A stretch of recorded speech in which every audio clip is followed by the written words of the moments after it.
Welcome to the Veterans Impact Show, where our commitment is to help, hope, and healing of our veteran family and our nation. I'm Jim Blythe, a U.S. Navy veteran and a certified senior advisor. Join us as we continue the mission of leadership and commitment to our communities and our great country. Why, you never know where we're going to go or who you're going to meet. We invite you to join in, plug in, and share in what we do. This is your Veterans Impact Show. Well, good day and welcome aboard. I'm Jim Blythe, U.S. Navy veteran. Joining me, my co-host, gunner's mate, the great, the one and only, Cedric White. Hey, brother. Good to be here. I got to tell you, you guys, Diane and I went through Cedric and Michelle's marriage management program, about the best I've ever seen. So you want to know more, just get a hold of us. I mean, they do a great job. I also want to thank DBTV Network for all they're doing for us and putting us on 3 times a week. I want to thank the AUN Network, and I want to thank my company, Fairway Independent Mortgage, and thank our other sponsors, Symbios, Integrative Health, as well as the Healing Thine Heart Ministries.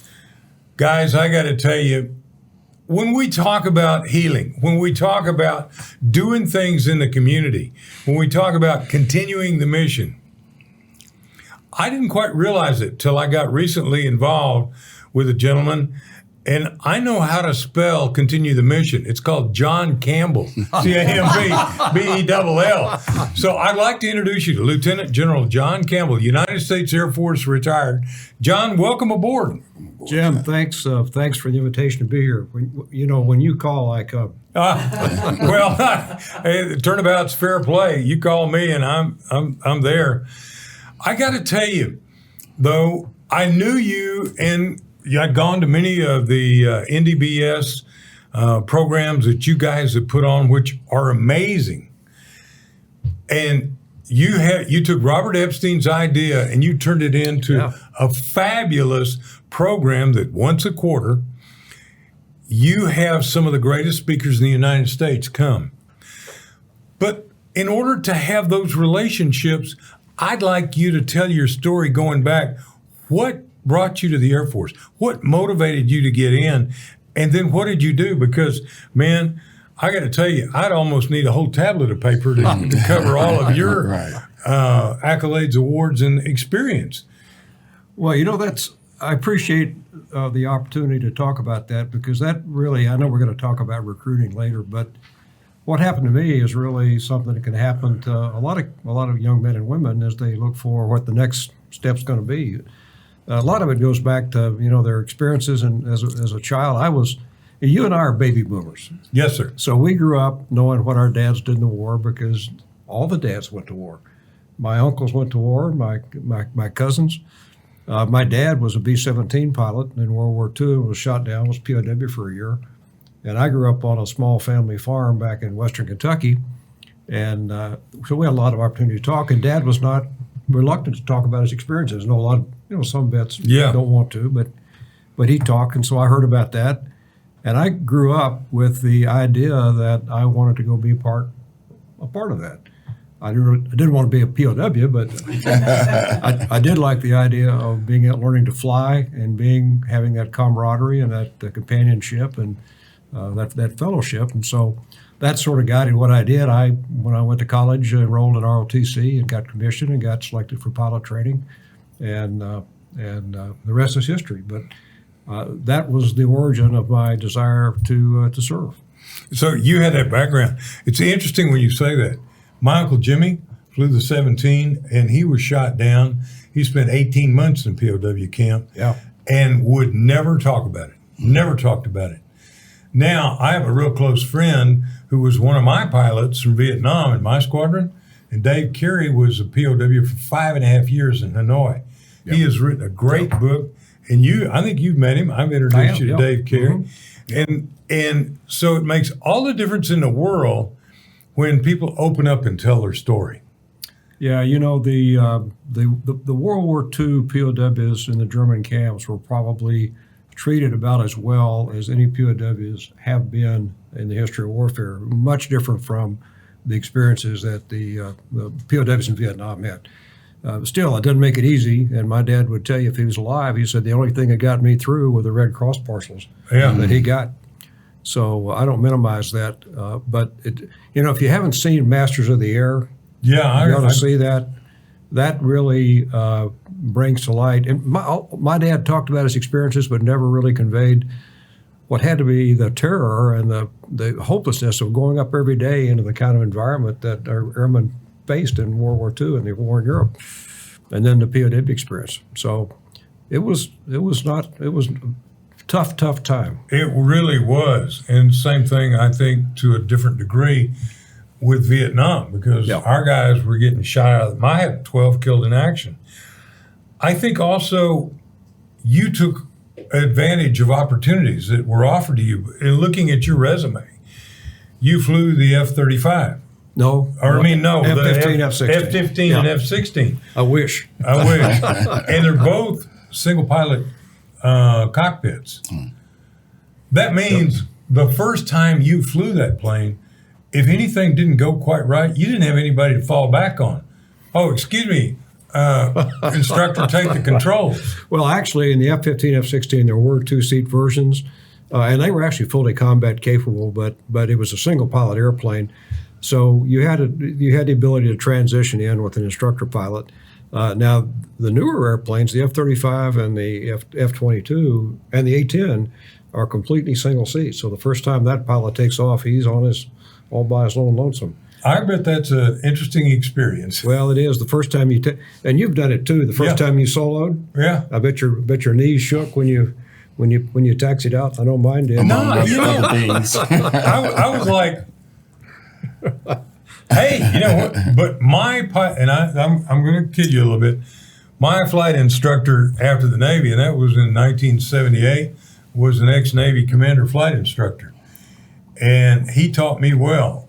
But I had spent so much time in jets in the Navy that flying that Grumman Tiger, I couldn't wait. I couldn't wait. And I loved it. My son actually now is a tremendous pilot. He's got his commercial. I never went that far. But one of the things you had the chance is leadership. You commanded a couple of air wings. Is Air Force Air Wing different from the Navy Air Wing? It's roughly about the same equivalent structure. It'll be a wing of roughly 72 airplanes and 5,000 people. And so it's a pretty good. That's kind of the squadron's the basic fighting force, and then the wing is the next step up. Yeah, but it was but you talk about leadership challenge, and this kind of goes back to the military. I had leadership opportunities all the way along. They didn't just throw me into a wing command one day. I was a flight commander, and then I was a squadron commander, squadron operations officer, squadron commander, a group commander, and finally the wing commander. So I had a lot of opportunities to learn leadership and refine it and see what worked for me. And you probably had some great mentors. I had some wonderful mentors, yeah. And Admiral Beale, who you also know, is a close friend of mine. And he asked me one time when I interviewed him, he said, Jim, who really runs the Navy? And I said, the Chief Petty Officers. And I know if I said the same thing about the Air Force, it'd be what, the Master Sergeants? Or Chief Master Sergeants, the E9s. Well, I found out as a wing commander, if you've got the chiefs on your side, you can do anything. That's right. If you don't, you're in trouble. It's really, really hard. So I have wonderful respect, and today a couple of my closest friends that I work with in the Air Force Association are retired chiefs. And I mean, when those guys get going, they can get stuff done. Now, you guys in the Air Force, you went to fixed bases. Where are some of the bases you went to? Wow. Well, overseas, believe it or not, I was in Saudi Arabia for 2 years as a captain, as an instructor with the Royal Saudi Air Force when they bought F-15s. So we lived out in a little compound with Northrop Grumman folks, but I worked every day with the Saudis. I had a Saudi flight suit and the whole 9 yards. Other overseas assignments were Keflavik, Iceland, which was one of the best assignments. So you go from... Well, there was a little time in between. I was going to say, But You went from hell to hell freezes over. But I would tell you that those were two of the most interesting assignments. And by the way, I took my family on both of those. Oh, wow. I hauled off my wife and 3 kids to Saudi Arabia for 2 years, and we went to Keflavik, and that's where the kids graduated from high school, and we had a wonderful time. And then Aviano Air Base in northern Italy was, how can you do better than northern Italy? And then finally, Bitburg Air Base in Germany. So I had assignments all over. And then in the States, Langley, Holloman, Tyndall. So I went to about every place that the F-15 flies. And how many years were you in? 32. 32. You were in the same amount of time my grandfather was. Yeah. From 1920. I'm about as old as your grandfather. Well, not quite. Not quite. He went in 1920 and came out in 1952. Good for him. He went as a machinist mate and came out in command of a ship. He was a lieutenant commander. Yeah. So the opportunities for advancement and the opportunities for leadership and the opportunities for education are just abounding. Now, I'm partial to the Navy and the Navy's training, but the Air Force, you guys had hotels and we had barracks. You guys had all the good stuff. No, the Air Force had so much technical knowledge that was amazing. Yeah. Well, I think the Air Force has always put a little more emphasis on quality of life because, that's where families live, and we think that's an important retention issue, and so we're unapologetic about that. It costs money, but I think it pays off in retention.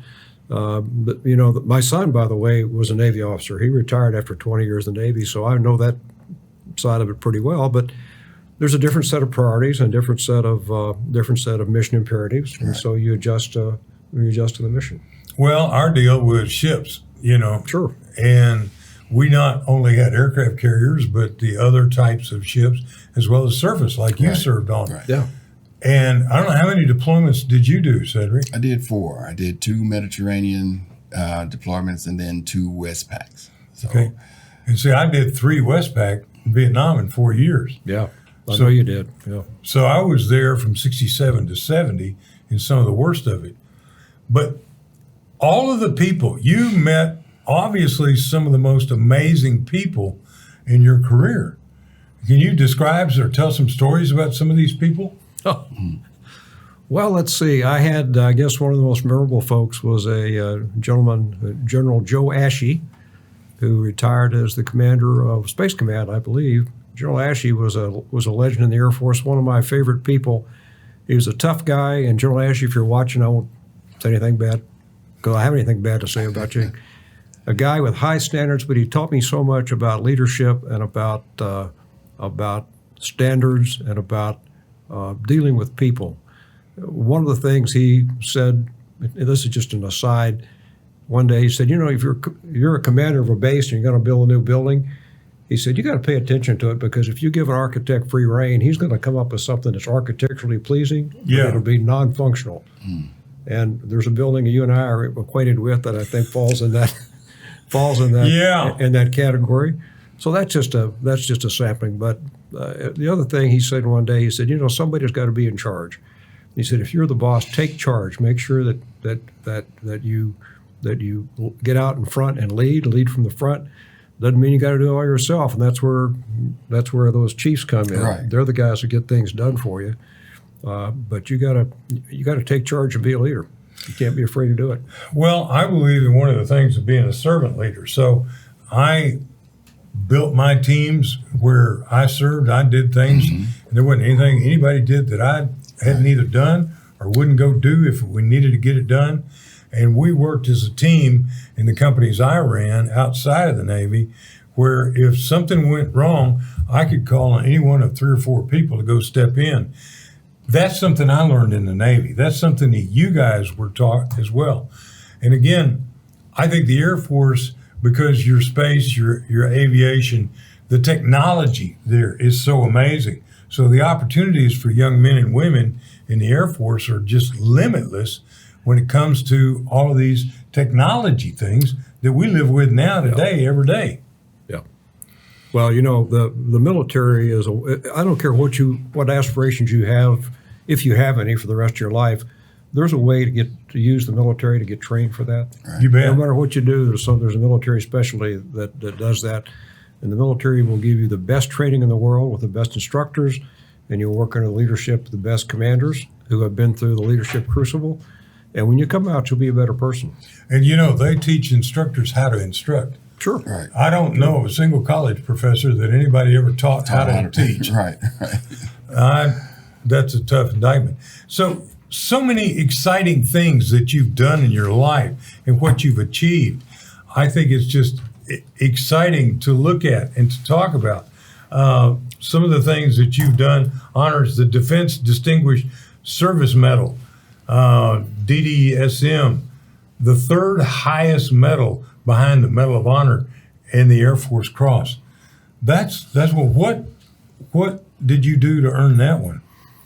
Well, I think it was a sort of a career long record of things that I did. I was very, very fortunate, Jim, to be in the right spot at the right time.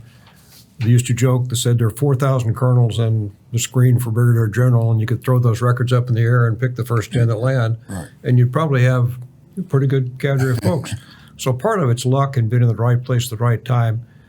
But I had some good mentors, and I got some opportunities to command and to lead that made all the difference. A good example, when we went down to Aviano Air Base in Italy in '93 with my wife, we stood that base up from a little weapons training base to the biggest NATO base in Southern Europe. Wow. And we got that year, we were awarded the husband and wife team, the O'Malley Award, which is given every year. It's the only award in the Air Force given for a spouse team, and we got that award. I know how important the CO of my squadron was. All of them I served under, but what I found out later on, what their wives were doing at home, because we were deployed, we were on carriers, and what the wife did to keep the family together, as well as to keep the families of the squadrons together. Yeah. And I think without a doubt, you had a partnership and a wife that I have a partnership today, and that's a blessing. So we're going to continue this conversation about the Air Force, even though Cedric and I are Navy. Let me tell you, our hats off to the Air Force because they do aim high, and I like that. But when I come back, I want to talk to you about what John is doing today, because he is continuing a mission of leadership and service that I think you're going to find truly amazing, and you're going to want to know about. You're going to want to plug into. So we'll be right back after these words from all of our partners. Again, thank you to DBTV Network. Thank you to AUN. Thank you to all of the people that support us. This is Veterans Impact Show. We're here for you. Stay with us and follow us. Thank you.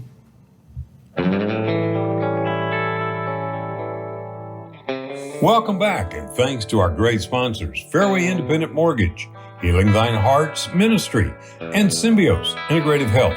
Now, let's get back to this conversation. Well, John, you've continued the mission and with a number of things, but the one that I was most familiar with is this National Defense Briefing Series, which has been amazing for me to sit in the audience and listen to what you had. Some incredible speakers.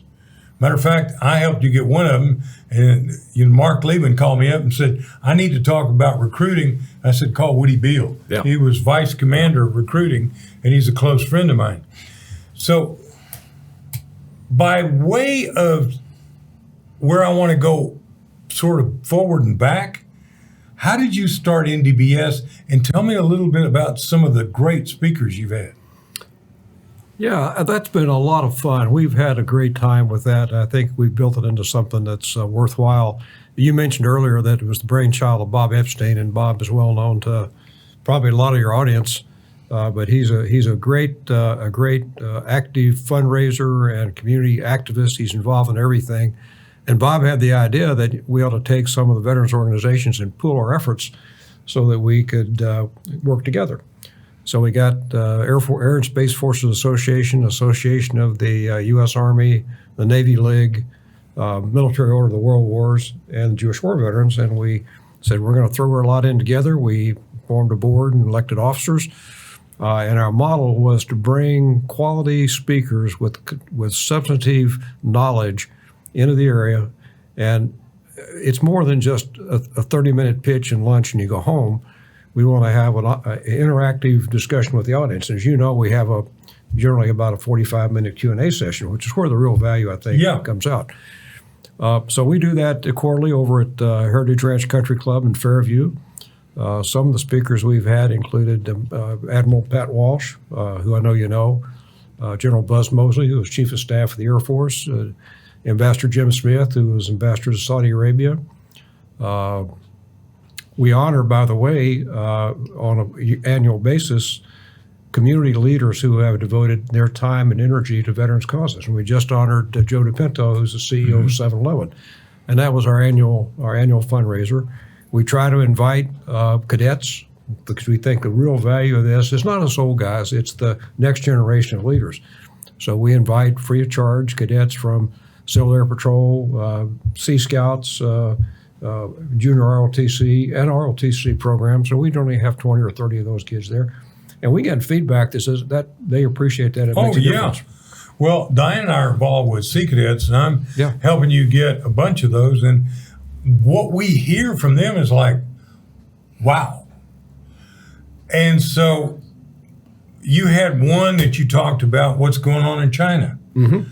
That was Pat Walsh that did that. Yeah. And that was amazing because he was commander of the 5th Fleet. Yeah.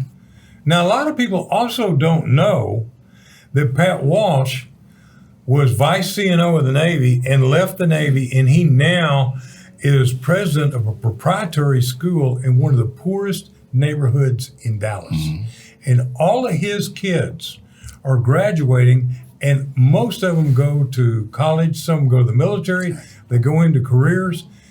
That preparatory school in Pleasant Grove is amazing. We went over there and saw it. We've had him on this program. And I got to tell you, what Pat is doing with these young disadvantaged children is amazing. Mm-hmm. To me, that's more amazing than him being commander of the 5th Fleet, of the Pacific Fleet. Well, Jim, as we're talking to Lieutenant General, I love the term serving after you serve. Mm-hmm. You know, continuing to serve, and that's a wonderful thing. It's a wonderful thing to when we serve our country, but to continue on because there's so much more that you add. The experience that you bring forth, the opportunities that you can bring to life to a lot of these people who don't have a clue when you continue to serve, when you continue to offer opportunities. That's a wonderful thing. I got to tell you, Cedric, that's a great opening. I think that service is a very, very important thing, and I think that's an obligation of citizenship. Yes. Yes. And not everybody has the same opportunity, but if you have experiences and talents that you can devote, then you should serve. That gets back to our message on recruiting. Service is something that's a fundamental to the citizenship of Americans. Right. And I think to some degree we've kind of lost that as a national value. Again, Jim, it's not like the days when we grew up where everybody did that. Now too many people it's easier not to serve. Mm-hmm. Well, John, in such a small percentage, only 23% of the available pool of young men and women can qualify. That's right. But because you had these amazing speakers, and I mean to tell you, they have all been outstanding. I go back in your resume, and you were involved with the CIA at a major level. And that must have given you insight and opportunities to meet some of these people that you have had. You have used relationships you built in the military. You had to have these people because they were so exceptional. So can you tell us a little bit about what you did in the CIA? Yeah, that was the most unexpected thing in the world, and something I never would have envisioned. Part of that's just being in the right or wrong, depending on your point of view, place at the same time. I had gone to the Pentagon in '97 after my last flying job with the assurance that I just pinned on one star, the assurance that I'm going to go there for 18 months and fill that joint square and be back out in the cockpit. So that's what I was looking forward to. So time passed, and I'd been there 3 years and done a couple different jobs. And I get a call one day from the General Officer Assignments guy, and he said, hey, the chief wants you to go to Langley and interview for a job. Well, if you're an Air Force guy, Langley means Langley Air Force Base, down in the Tidewater, Virginia, which is the home of combat air power. So I'm doing a victory dance, and he said, not so fast. And it was Langley right up the river at CIA headquarters. Okay, well, I tell you what, we're going to come back and talk more about that. So I hope you've been taking notes, because you can go to the National Defense Briefing Series, correct? ndbsinc.org. And you can find out all about it. If you live in some other city, some other state, you're going to be able to probably go online, find the programs. You would be amazed at the amount of information. And I got to tell you, our major news networks would be amazed to have this information. And I think some of them need to take note. Now, we're going to be right back after this word from all of our partners and talk more about John Campbell's experience and how he is using that today for several generations, not just the young generations and the old generations, but in between. We'll be right back.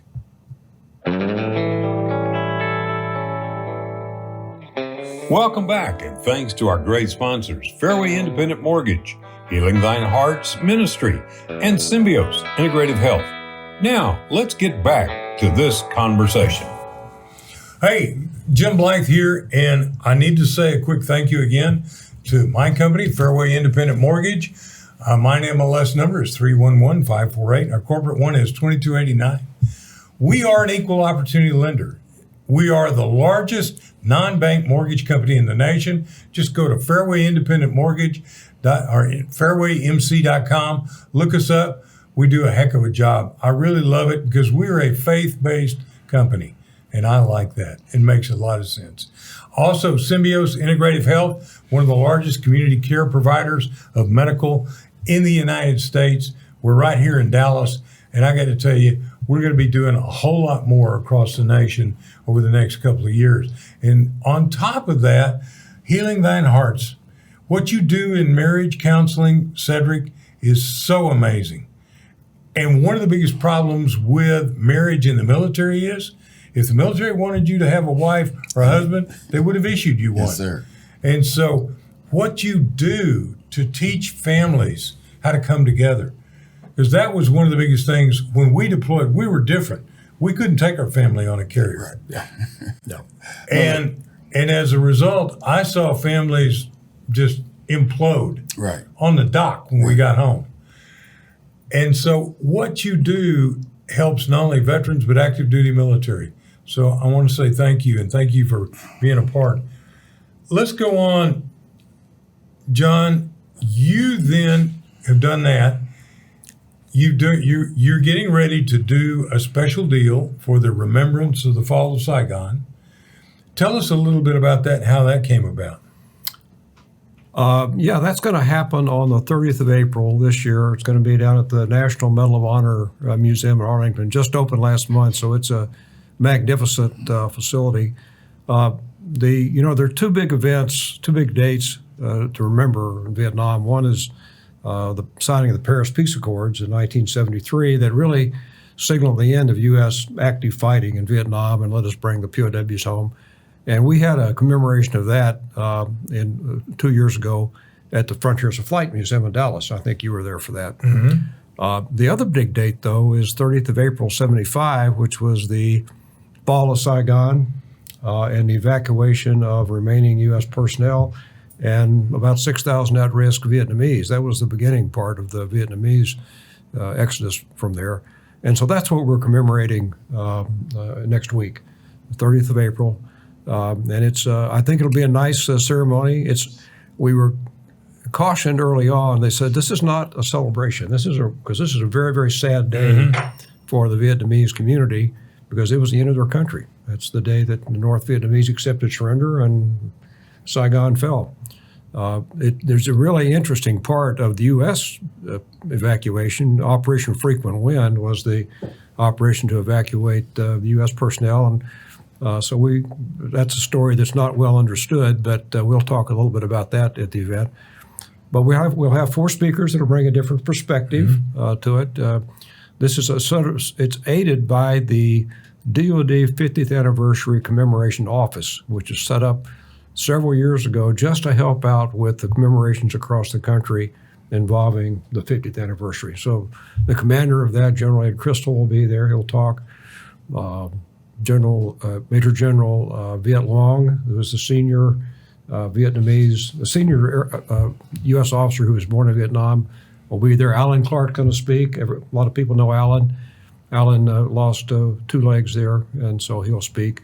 So we're trying to bring a variety of experience, and we're really not focused so much on the 20 years of fighting that preceded the Paris Peace Accords, but that 2-year interval between that and the eventual end of Saigon and what that meant to the Vietnamese community and the U.S. people who were there. It's changed, it obviously, a huge change Vietnam, it changed this nation as well, because a lot of those people came over and have been very successful in business and other things, so we want to honor them as well. It was also, by the way, the impetus for the end of the draft. Yeah. And the start of the all-volunteer force, which has set us up for, and by the way, and that was a great idea, and the results have been spectacular. It leaves us with some issues now, and that gets to our recruiting issue. Okay, so let's shift gears and talk about recruiting right now. And your work with the Air Force and what you're doing there. I know recruiting fell behind a couple of years ago, but I understand it's come back up to snuff. But some of the things that you got, the Army, the Navy, and Air Force are doing to change the dynamics of that. So tell us a little bit about your involvement and what you're doing with them. Okay, well, so in the spring of 2023, it became obvious on the Air Force side that we were probably going to miss the fiscal year 2023 recruiting goal. That hadn't happened for years, but we were running behind, and so the chairman of the Air and Space Force Association, who's an old friend, called me and said, "Hey, I think we can help. We've got 220 chapters around the country. We got 110,000 members. There ought to be something we can do to help this out. Would you take a look at it?" So I said, "Sure." So we put together a task force and scoped the problem and tried to put together a program that we could export around the association. You mentioned one of the big, and by the way, we spent about 6 weeks just talking to people. One of the things we discovered was the number you mentioned, which is 23%, which is the number of men and women of draft age, of service age, that are mentally, morally, and physically serve. And that's an appalling number as far as I'm concerned. That's a huge indictment of our educational system. And society. Physical fitness.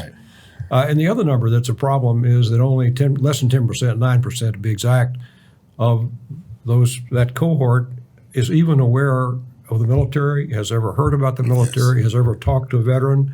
And it's not just the Gen Zers, it's also the parents and the influencers of Gen Zers.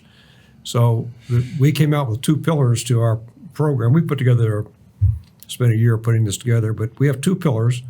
One is tell your story.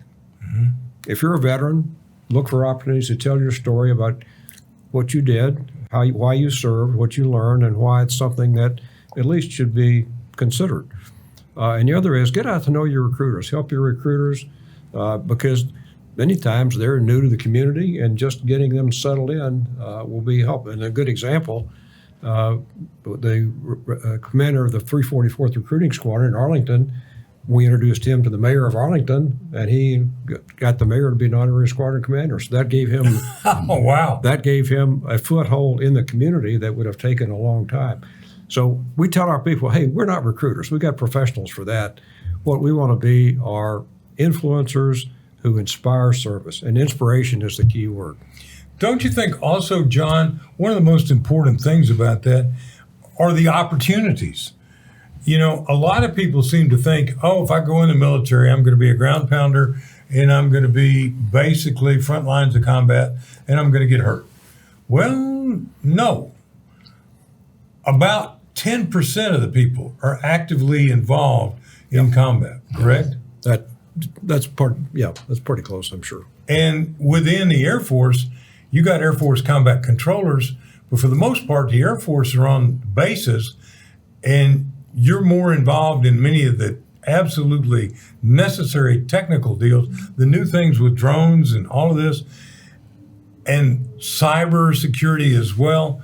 You got so much that we need back in the civilian world that you're doing hands-on. Well, the military is a great, aside from the service aspect, it's a great training opportunity. And I don't care what you want to do in the civilian world, what your aspirations are. You can probably find something that will train you for that in the military, and you're going to come out being a much better person with a more well-rounded. You got a few years to think about what you want to do. You've got a network and of friends and colleagues that you met, and you were part of a team. I want to push back a little bit on one of the comments you made as we closed for break, and you said all these things John Campbell has done. I was just part of a team that did that. You're part of a team, and you're doing things that matter. But you did the right thing. Yeah, I hope so. And unfortunately, I've been on some teams that didn't do so good. There's some dysfunctional teams. And there are some dysfunctional people. And so I'm giving homage to someone who has created and been a part of that great opportunity to carry this message forward. And so you're working with Air Force, the Space Force, in recruiting, helping them, and build this message. Right. Sure. Aim high. Be more than you can be. Well, we have, 23 was a bad year. 24, all the services made their goals. A little bit of smoke and mirrors there on the part of one service that not your service, not my service, but one of the services. But 25 is looking really good. And I think part of that is that all the services have realized they got to put recruiters on the street to pound the bricks and talk to people and tell the story. I think that's so true. And of course, the Marine Corps has always done good, but the Marine Corps tells its story in a different way. Absolutely. And no doubt about it. But without a doubt, too, one of the things that I found out about the Army from Woody Beale was the Army developed, and I may use the wrong term, like a remedial education program. Yeah. Would that be right? Called the Future Sailors or Soldiers Preparatory Course. Yeah. Depending, both the Army and the Navy have those. It takes those kids that are a little bit lacking either on the academic side, that can't pass the ASVAB, or on the physical side. They're overweight and out of shape, so give them a few weeks to get in shape, and they got a really, really good record. And the Marine Corps, the Poolies, Diane's grandson was a Marine, and he was a Poolie, and I don't know how many weeks or months that he went every week and weighed in and did exercise and worked out with them. Yeah. And by the time he got to the Marine Corps, he was prepared to go to boot camp. Right. And he went to MCRD in San Diego, and I think he flew through it, Well, the record, I haven't checked it lately, but for a while, the record was that those kids that went through the preparatory course did the best in boot camp because they were already up to speed. They had their heads right, and they were well prepared. So I think it's a great success. Well, John, Cedric and I were both enlisted. We went through boot camp. It took me all of about 30 seconds at 4 a.m. when a guy picked up a trash can and threw it from one end of the barracks to the other and screamed, "You're in the Navy now. It's time to get up, boys." And let me tell you, that changed my life. Mm-hmm. Yep. I think also the motivation for me personally to go back to college was so huge. And when I went back to college, I was a straight A student. Yep. I was not prepared. When I went to college out of high school, I was not prepared at all. Yep. I think if I'd gone in the reserve or if I had gone to the ROTC program, any one of them, or if I'd anything like that, I personally needed. Now, in today's world, what are the percentages of families that are single parent families? Across the board, it's astronomically high. Yeah. And so I think the more of that sort of discipline, leadership, teamwork, all of these things that you get in boot camp. Yeah, you're exactly right. You're right. A lot of families, I think, on the whole, are more dysfunctional than they were back in the day.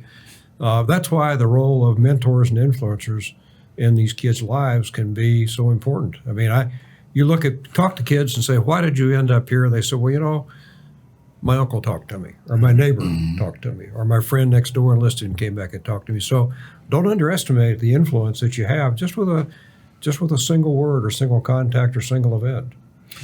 John, I have had school teachers call me when it comes time of year for Veterans Day, and I've gone to elementary school and talked to kids, and they made pictures and drawings. They'd never met a veteran. That's the problem. Never met one. That's a problem. See, that's partly a byproduct of the all-volunteer force, is that we sort of, over time, have evolved to this professional military caste in our society, and it's allowed us to become disassociated with the bigger society. So that's one of the things we have to deal with, and that's why it's so important for people who are inside to tell that story to people who are outside and share those experiences. It's also important, as far as I'm concerned, is that we start bringing this nation back together. Because there was a huge disconnect, especially for me, when I came home from Vietnam. I was spit on. I was called names. I went to a veteran service organization, walked through the door in the neighborhood I grew up with. And the guy took one look at me and he said, "You're Vietnam, aren't you?" And I go, "Yeah." He said, "You need to go somewhere else." Well, they didn't even want us. And these were other veterans. And so I think the press maligned us so much. The press accused us of things that didn't happen.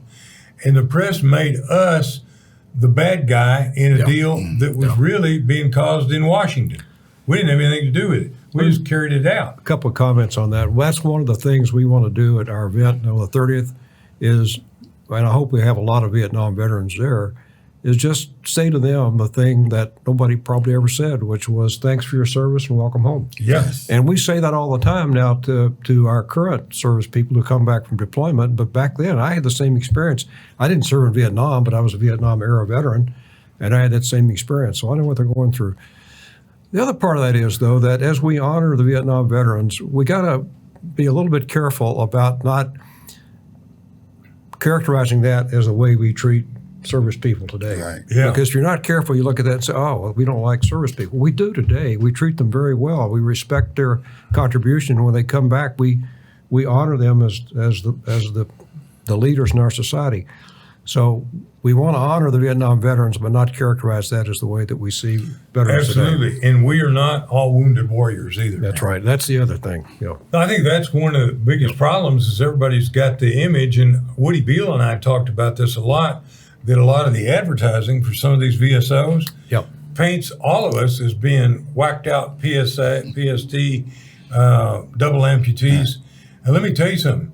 I've had Tim Lee on. I've had Alan Clark on. Yep. Those guys are tough as nails. They are. There is nothing handicapped about those men. Yep. And women who've been through it. So it's a problem we've got that we have to deal with, and we owe those people the right treatment after their service. But it's, as you point out, a very small percentage of the people have injuries like that. Yeah. And we shouldn't characterize that as the way you will come back if you serve. That's right. Yeah. And when you do, we're going to talk about when you do come back, there are things out there to help you that are amazing. And again, plugging in, tuning in, being a part of a veterans organization, whether it's VFW, I'm a life member, being Navy League, I'm on the board. Obviously, because we broadcast, I'm plugged into a lot. But it helps. It helps people who need help. Being part of that team. Continue the mission. That's what's important. And we are continuing the mission with General Campbell right after these words. This is Veterans Impact Show.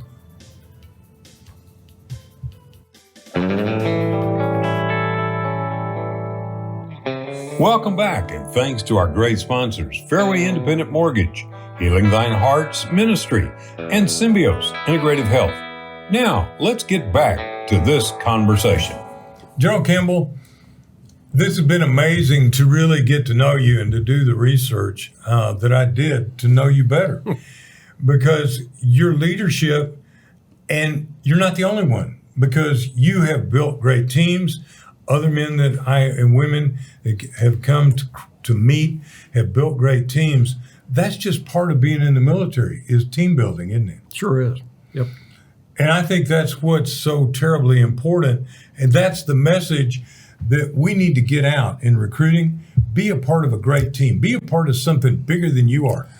Jim, that's one of the things that is probably another part of the issue that we have in society today. We're building a society where everybody sits in their little room by themselves alone, right? And I may talk to people all over the world, but I'm not truly interacting with them. The military taught me about family. It taught me about teamwork. It taught me about the mission that we can accomplish together when we're all on the same accord. I'm not operating as an independent. I'm not hiding, behind my wall and lobbing things over. No, we're working together as a group, and that message needs to be gotten out even more today. Absolutely, because we are better together. Yes. And we went to Israel.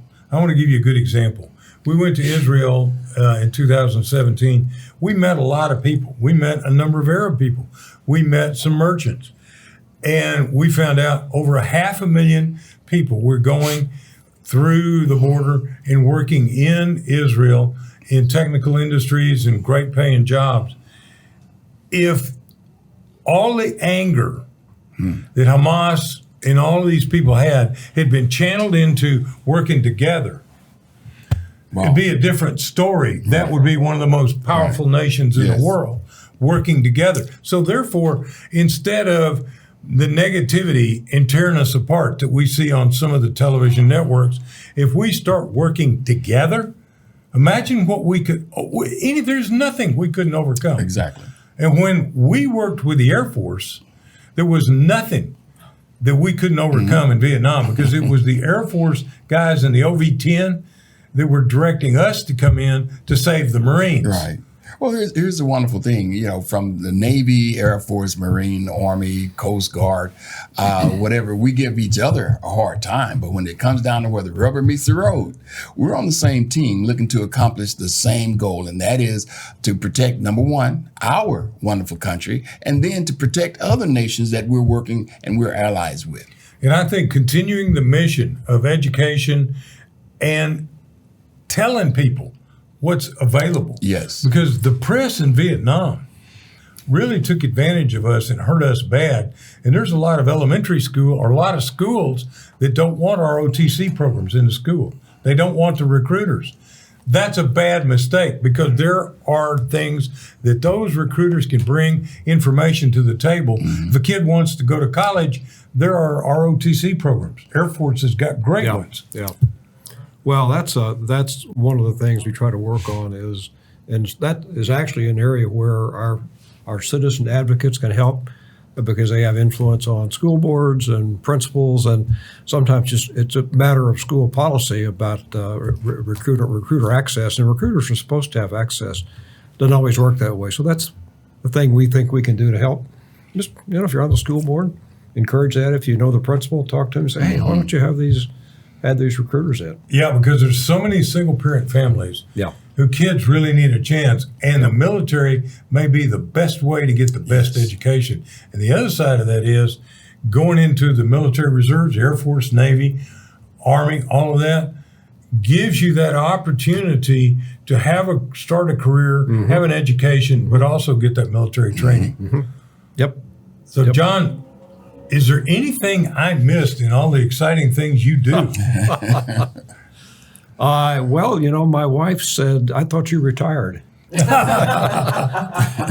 I am, in the sense that I don't do anything now that pays, and that's okay. I've been very fortunate through life.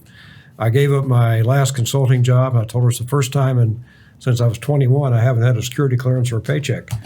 I don't miss a security clearance, but I miss the paycheck. But no, there's so much to do in the community. I've not been bored a day, and it's you talked about teams, and I've met so many amazing people in the community that form a team. And our little adventure over with the museum, putting that program together, has really been a lot of fun. And that's really nice people. And it's real. No matter what you do, it's all about teamwork. Yeah, and this is so new. They were very honest and said, yeah, guys, you're going to be training us. Yeah. This is so new. We've not done this before. This is a shakedown cruise, as you Navy guys would say. Oh, man. Yeah. Well, we're learning, and we have to adapt. That's right. We have to improvise, and we have to take care of each other. That's the big thing, taking care of each other. So if you're a veteran out there and you're sitting at home watching TV and drinking your 32-ounce big gulp and smoking your cigarette, get up off your and go get involved in an organization. Get involved with the community. Get involved with schools. Mentor. There are mentorship programs that are out there right now that we can help kids. Our school systems are falling apart, in my opinion, and they would probably scream and yell at me, but with only 23% of the eligible age young men and women that can qualify to go in the military, that is a terrible indictment on our educational system, both from physical education as well as academic education. Yet we've got programs within the Navy, the Army. Air Force doesn't need it. They're all smart anyway. The Marine Corps doesn't need it because they just hand everybody crayons. Be nice. You know, the thing I like about, I think one reason the Marine Corps has been successful in recruiting is that they very honest and upfront about what they expect. Yeah. Not everybody is good enough. They're unapologetic about the demands, and the message is, hey, if you think you're good enough, come on over. Come on. Come on. All right, General Campbell, we like to close with a prayer, and I'd like to close this one. Lord God, thank you for the hedge of protection around our active duty military, our first responders, those that run into the fire instead of away from it. And dear God, we thank you for our veterans who are leading this community to come back together and work together. Men like General John Campbell, Bob Epstein, and Alan Clark, and Tim Lee, and so many more in towns across America who are meeting with kids, who are mentoring. God, we thank you for them and thank you for all they do. Dear God, thank you for those who are taking the mission to bring this nation back together, one nation under God, indivisible, with liberty and justice for all. In your holy name we pray, amen. General Campbell, thank you for being on board. My pleasure. Enjoyed it. Cedric, good to see you again.